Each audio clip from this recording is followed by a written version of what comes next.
Na sequência dessa nossa atividade, então, nós faremos a leitura de uma página do Evangelho segundo o Espiritismo, na sequência a nossa oração inicial. Lembrando que nós estamos comemorando o aniversário de número 73 dessa nossa casa. Vai culminar agora no próximo domingo com o nosso almoço da primavera, para o qual todos estamos convidados. Então hoje nós leremos do capítulo 14 desse nosso Evangelho segundo o Espiritismo, cujo título é Honrai a vosso pai e a vossa mãe. Nós leremos hoje do número 8, o parentesco corporal e o parentesco espiritual. Os laços de sangue não estabelecem necessariamente os laços entre os espíritos. O corpo procede do corpo, mas o espírito não procede do espírito. Porque o espírito existia antes da formação do corpo. Não foi o pai quem criou o espírito do filho, ele não fez senão fornecer-lhe um envoltório corporal, mas deve ajudar o seu desenvolvimento intelectual e moral para fazê-lo progredir. Os espíritos que se encarnam numa mesma família, sobretudo entre os parentes próximos, são, o mais frequentemente, espíritos simpáticos, unidos por relacionamentos anteriores, que se traduzem por sua afeição durante a vida terrestre. Mas pode ocorrer também que esses espíritos sejam completamente estranhos uns aos outros, dividindo por antipatias igualmente anteriores, que se traduzem da mesma forma por seu antagonismo na Terra, para lhes servir de prova. Os verdadeiros laços de família não são, pois, os da consanguinidade, mas os da simpatia e da comunhão de pensamentos que unem os espíritos antes, durante e após a sua encarnação. De onde se segue que dois seres nascidos de pais diferentes podem ser mais irmãos pelo espírito do que se o fossem pelo sangue. Podem se atrair, se procurar, dar-se bem juntos, enquanto que dois irmãos consanguíneos podem se repelir como se vê todos os dias. Problema moral que só o Espiritismo podia resolver pela pluralidade das existências.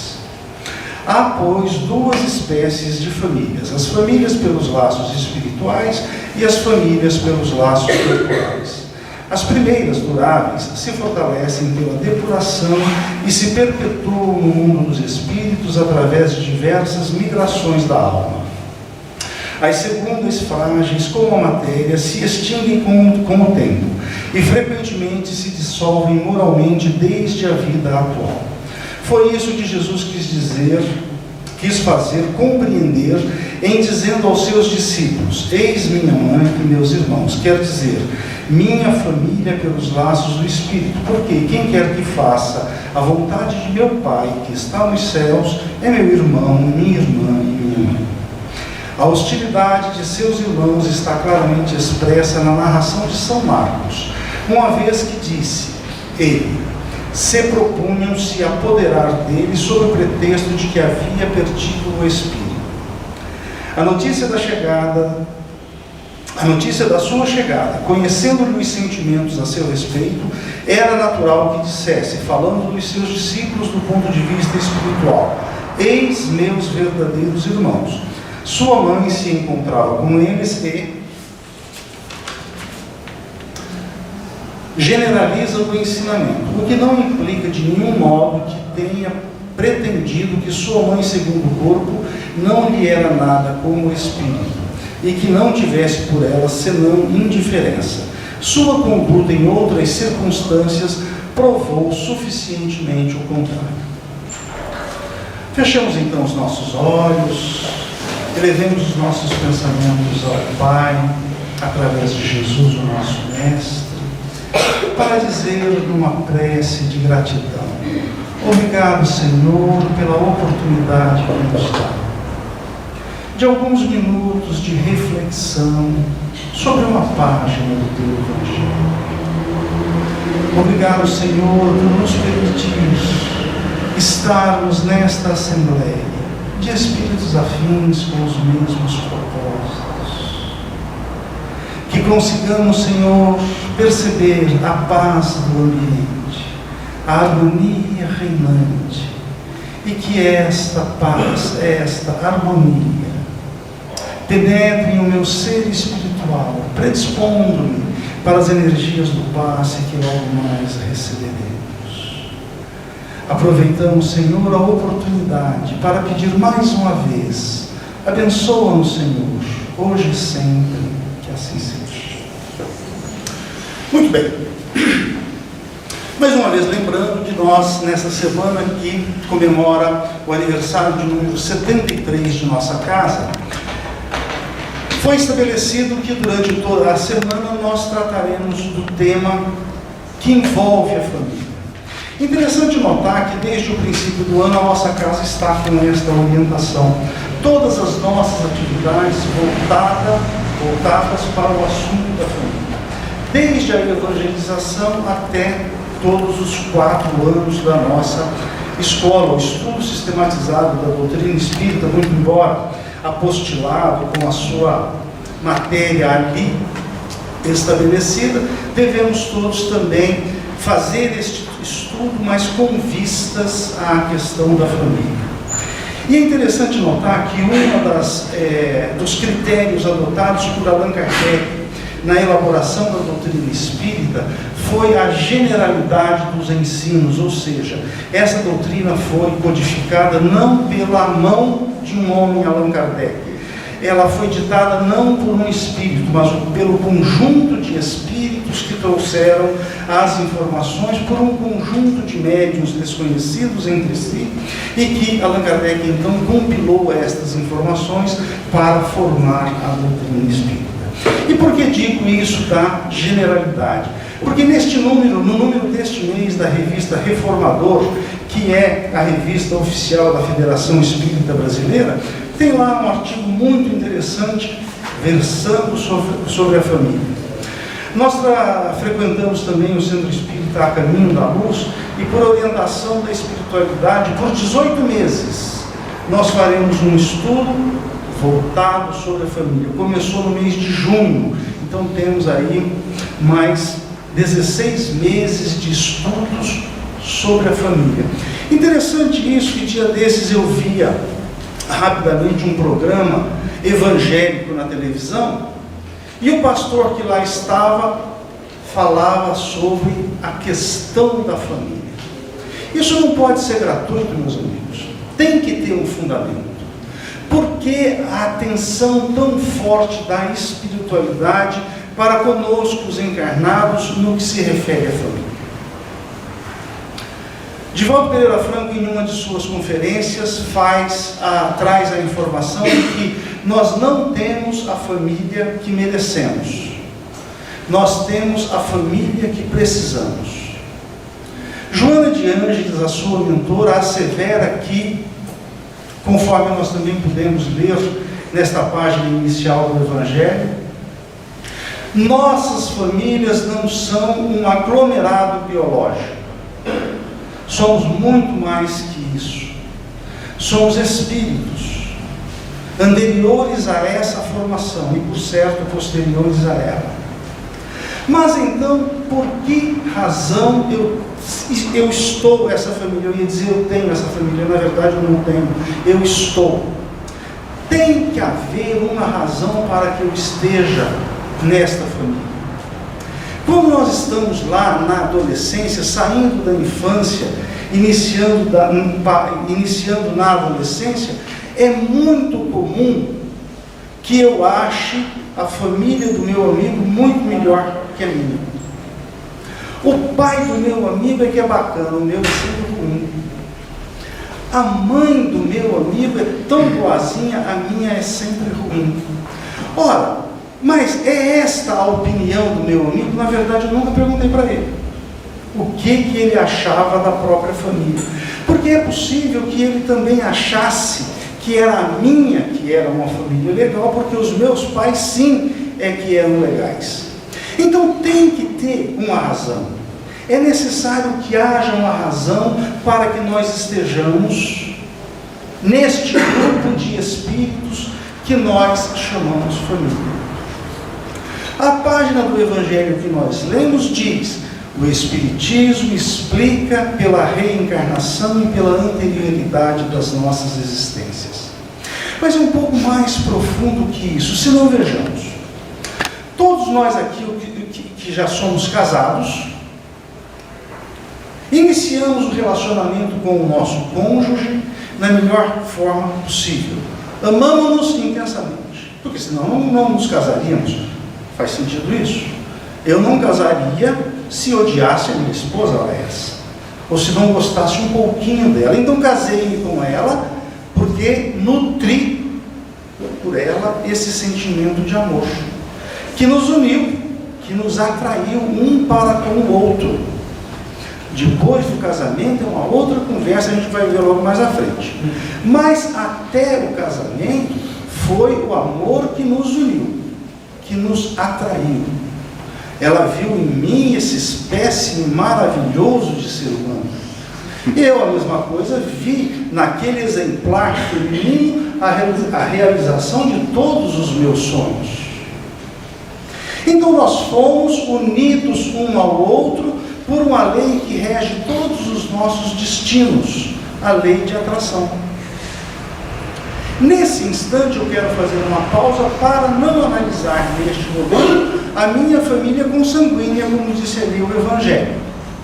Meu pai, minha mãe e os meus irmãos.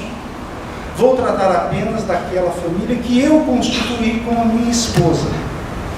Aí, a misericórdia de Deus concedeu-nos filhos, que também vieram para o nosso lar regidos pela mesma lei, lei de atração. Mas que tipo de atração, meus amigos? Para o bem e para o mal. Nós somos afins, nós nos atraímos. Eu vinha dizendo que o que me levou a casar foi o amor que eu sinto pela minha esposa. Os sonhos todos que nós construímos de ventura. Em nenhum instante no nosso planejamento nós imaginamos que haveria problemas. E quando rapidamente falamos sobre algum deles, foi muito superficialmente, porque nós acreditávamos sinceramente que teríamos um mar de rosa. Nós nos amávamos e isso bastaria. Seria suficiente para a nossa vida. Meus amigos, se não fosse assim, muitos casamentos não aconteceriam. A gente percebe, do ponto de vista material, casamentos que ocorrem na mais forte carência de bens materiais, de dinheiro mesmo. Então, o que faz esses espíritos se unirem para iniciar uma nova jornada? O compromisso que nós temos com a divindade de trazer novos espíritos para a formação desse lar. É quase certo, é quase certo que todos nós já ouvimos em algum momento aquela expressão: a família é a célula máter da sociedade. A família é o início de toda a sociedade. É ali que começa tudo, e é verdadeiro. Mas, como nós somos espíritos afins e fomos atraídos uns para os outros, em função destas atrações, há nas nossas vidas transtornos. E é aí que nós precisamos tomar os cuidados devidos.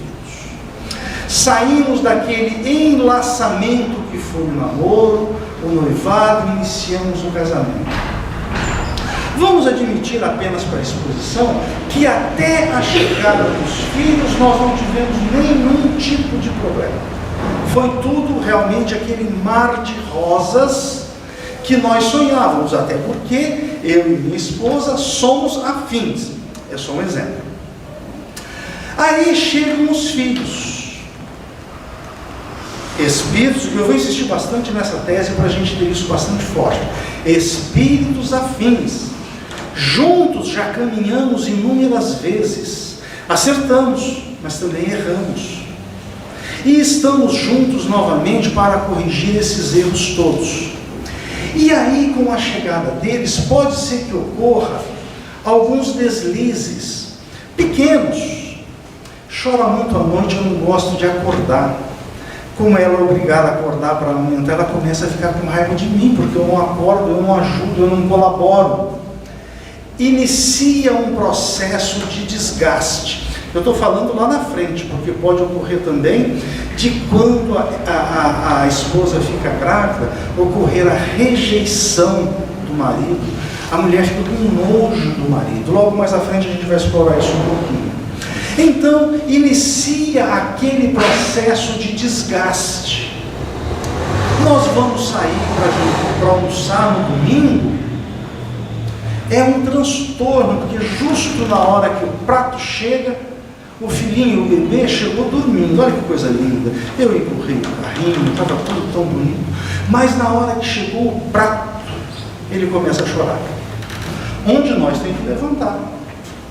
E meus amigos, tinha cocô na fralda. No restaurante, eu preciso ir trocar. Nossa, trocar, vai você. Eu estou morrendo de fome. Eu vou gerando desgaste neste meu relacionamento. Corriqueiro isso, não é? É impossível que isso aconteça. Não, não é. Se eu não tomar cuidado com estas pequenas ingerências do cotidiano, vicissitudes da vida, eu abro aquilo que em Espiritismo nós chamamos brechas. Eu citei apenas 2 exemplos, poderia citar uma porção de outros pequenos acontecimentos que nos levam a desgastar um com o outro no lar. É exatamente disso que se aproveitam aqueles que não nos querem bem e que ainda não estão na carne. Porque, meus amigos, as obsessões, obsessão na casa espírita é aquilo que nós entendemos como sendo a interferência de uma inteligência exterior sobre uma outra, que ela pode ocorrer de várias formas, de vários modos. A mais comum delas, ou a mais conhecida delas, é de uma entidade, um espírito fora do corpo, assediando aquele que está encarnado. E por que isso acontece? Porque é meu inimigo do passado. Eu errei, eu gerei causas para que ele, não podendo ter a oportunidade de também uma nova encarnação para resgatar aqueles erros, aqueles débitos contraídos, e ainda nutrindo por mim um ódio pelo mal que eu lhe causei, ao perceber que eu estou encarnado, ele me assedia. E se eu não estiver absolutamente vigilante, em oração, consoante aquilo que nos orientou Jesus Cristo, ou nos recomendou Jesus Cristo, vigiai e orai, permitindo que aquelas pequenas ocorrências façam com que o caldo, o copo entorne, vaze, bobagens, detalhes, e que eu valorizo acima de tudo, é exatamente aquilo que as forças das sombras precisam e esperam para, por desejarem o meu mal, assediarem-me, fomentando ainda mais a discórdia. Porque se eu não der esta brecha, esta guarida, por maior que seja o ódio que o inimigo nutra em relação a mim, eu estarei protegido. Mas como eu descuidei, eu fui invigilante, eu permiti que aqueles pequenos acontecimentos fizessem com que eu saísse da linha de equilíbrio, eu saísse da linha de harmonia, e deixei-me envolver pela influenciação desse amigo. Mas não é inimigo? Sim, mas é meu credor. Eu nunca posso achar que aquele que me assedia e eu chamo de forma pejorativa de obsessor, mas o encosto, não é assim que se diz? Mas na verdade ele é o credor, ele está me cobrando. E se ele me cobra, o que eu devo? Só que eu estou na carne, eu esqueci isso, mas ele não. Então eu preciso cuidar E o lar, meus amigos, é onde tudo acontece. E se por acaso houver, tomara que não, mas se por acaso houver no lar de cada um de nós, alguns dos nossos familiares que padecem no momento desta influenciação, precisamos ter muita paciência. Porque irritarmos-nos com o nosso parente enfermo, é tudo o que o obsessor quer. Algo mais ou menos assim, está vendo? Não sou só eu que não gosto dele. Ela que casou com ele também não gosta. Os filhos também não gostam. Eu estou certíssimo na perseguição. Ele de fato é muito ruim. E ai dele quando voltar para cá, porque eu estarei esperando para ajustar as nossas contas. Portanto, o lar, a família, é o ponto inicial de restabelecimento da saúde mental desse nosso parente, desse nosso irmão. Há casos, e muitos casos, em que haverá necessidade da ciência médica. Haveremos de procurar o profissional especializado que vai medicar, a par da assistência espiritual, na casa espírita, com a assistência fraterna, a água fluidificada, os passes. É a forma como nós, família, poderemos ajudar o nosso parente que esteja em obsessão, para que ele reúna forças suficientes para transformar-se moralmente, de tal modo que aquele perseguidor reconheça nele a transformação e aí se afaste. Uma outra questão muito interessante das nossas famílias, sempre considerando o ajuntamento familiar como sendo um agrupamento de espíritos afins. Quem tem na família alguém que carrega uma doença congênita, alguém que carrega uma doença mental, alguém que carrega uma deficiência motora, uma limitação motora, por qual razão eu na minha família tenho alguém desta natureza e a família do meu vizinho só tem atleta?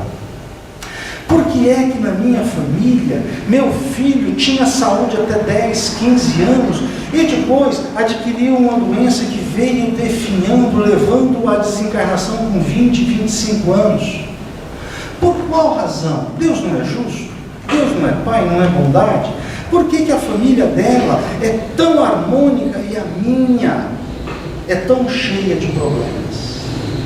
A página do Evangelho nos esclareceu a anterioridade das nossas existências.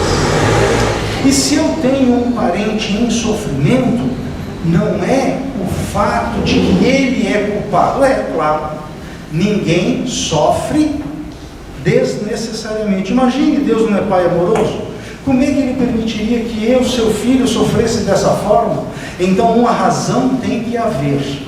Mas olha, por que eu sofro tanto e a minha esposa não, os meus filhos não? Tem que ter uma razão, meus irmãos, não pode ser gratuito. E a razão é que eu feri. Eu feri o quê? A lei de Deus. E é necessário que eu restabeleça esse equilíbrio. Mas eles, o que tem a ver com isso? São então missionários que vieram para me amparar? Não necessariamente. Muito provavelmente foram meus cúmplices. Eu sofro mais porque é bem provável que eu era o líder. Mas aqueles que estão comigo para ajudar-me a passar agora pela expiação, por certo foram os meus assessores. Vale para qualquer tipo de delito. É, portanto, uma necessidade primordial que haja essa compreensão nos lares, em que haja um dos membros padecendo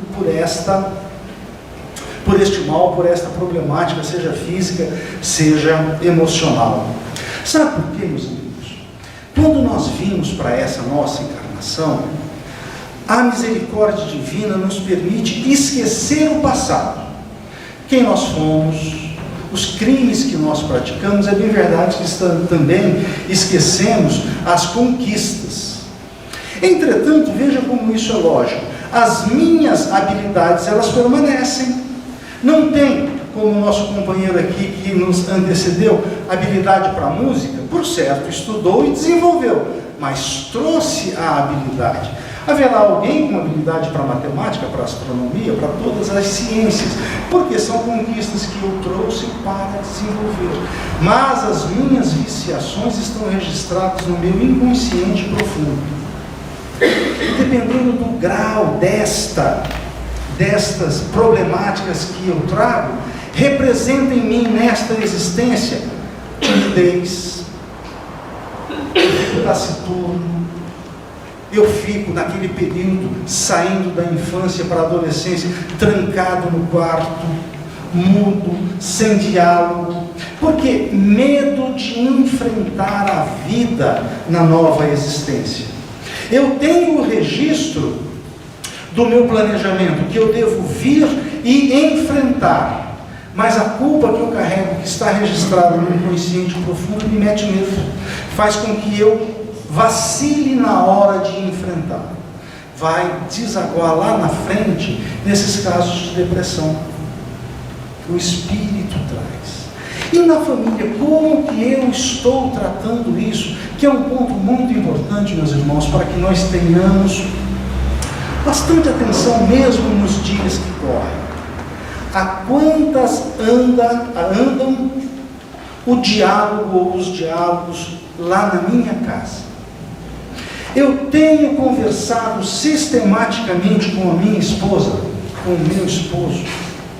A quantas andam as minhas conversas com o meu filho, com a minha filha, independente da idade? Desde o ventre, há a necessidade de que o casal converse com o filho.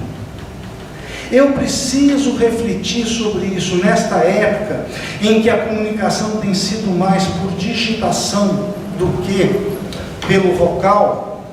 A quantas amo? Porque se não houver diálogo na minha casa, eu não consigo perceber a dor do meu irmão. E aqui eu estou chamando o irmão o espírito, que pode ser minha esposa, meu filho e meu pai, mas é meu irmão em Jesus Cristo, filhos de Deus. Se eu não dialogar, eu não compreenderei. Um outro ponto extremamente importante da atualidade, que assola muitas famílias, a questão da drogadição. Quando um dos membros envereda por esse caminho, quase sempre pegando a família de surpresa, a família atônita se questiona: quando começou? Por que começou? É muito provável que tenha havido falta de diálogo. Os estudiosos dizem que o uso da droga é uma fuga. E faz sentido isso, porque, pelo que a gente lê, ouve e observa, o transe que aquele usuário das drogas tem, o efeito que a droga tem, que além de efêmero, causa euforia. Então, se é euforia, é porque o indivíduo não tinha. É passageiro, logo mais ele tem necessidade de continuar. Se ele busca uma euforia que ele não tem, por que ele não tem? Qual a razão desta fuga? Por que foge?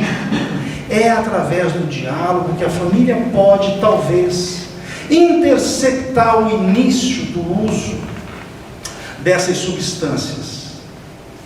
E para aqueles casos em que já haja, a solução é o amor.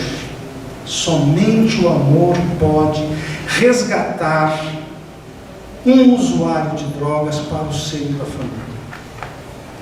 Nós conhecemos um caso, o rapaz já com 29 anos, começou a usar drogas na faculdade, o que não isenta aquela questão da percepção dos pais, do diálogo, da convivência com os pais. E chegou num estágio tal de já começar a tirar coisas de casa para poder sustentar aquela viciação. Procurou ajuda em inúmeros lugares, internado inúmeras vezes, sempre reincidindo na queda. Até que foi orientado a amar. O casal passou então, todas as vezes que o rapaz fosse sair de casa, um deles esperava na porta e dizia apenas isso: lembre-se que nós te amamos. Apenas isso era dito para o jovem que saiu. Alguns meses, 6, 8 meses depois, sempre persistindo nesta prática, o jovem, em determinado momento, comentou com a mãe e o pai: eu estou cansado disso, eu preciso de ajuda. Aí então está o início da reabilitação, porque precisa querer. Mas O indivíduo, quando está nessa situação, não tem querer próprio. A família precisa sustentar.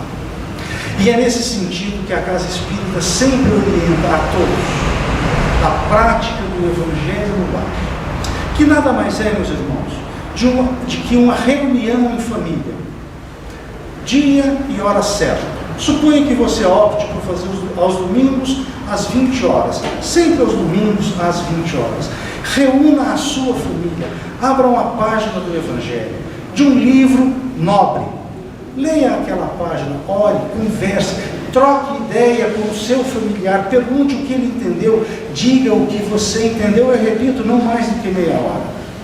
Bote lá alguns copos com água, porque os espíritos fluidificarão ali, colocarão substâncias que vão nos ajudar no cotidiano. E esta meia hora em que eu conversarei com o meu familiar terá um valor imenso, porque, segundo Paulo de Tarso, nós somos acompanhados por uma nuvem de testemunhas. Quais são essas testemunhas, senão os espíritos que aqui vicejam? E lá em casa também, nos nossos lares também. Os nossos espíritos afins e os nossos adversários estão lá, numa barreira para eles. Eu não consigo vê-los, mas eles me veem e ainda percebem o meu pensamento. Portanto, a prática do Evangelho no lar é uma profilaxia. Se há aqui alguém que ainda não o faça, fica a sugestão, façamos. É a forma de iniciarmos a prática do diálogo. Aqueles que têm criança, insistam com elas. Ah, mas fazem barulho, não tem importância, os espíritos não se incomodam. Quem se incomoda somos nós, os encarnados. Então insistamos nisso, no diálogo, na conversa, porque aquele grupo familiar no qual estamos inseridos está pela lei de afinidade, mas com uma razão e um objetivo: aprender a amar. Jesus Cristo nos disse que é necessário que amemos uns aos outros. Ele generalizou, isso significa amar a humanidade. Eu não tenho condições de fazer isso. Aí ele me deu a família, para que eu aprenda a amar na família. Então, para que nós iniciemos esse aprendizado, a prática da fraternidade que nos levará ao amor, uma boa sugestão é o Evangelho no lar. E fica reforçando a tese do diálogo.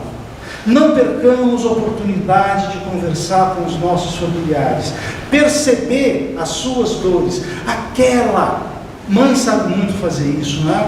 Estou te percebendo mal. O que é que você sente? O que é que você tem? Abrir o nosso coração na família, porque é de lá que sairá a solução para os nossos problemas e que nos levará ao aprendizado do amor. Muita paz a todos. Nós agora faremos as nossas vibrações, na sequência os passes, e o Marcos pede que nós divulguemos a nossa página, a página do centro na internet, www.cov.com.br. Lá, além das nossas atividades todas, também estão as exposições dessa semana. Fica aí a sugestão.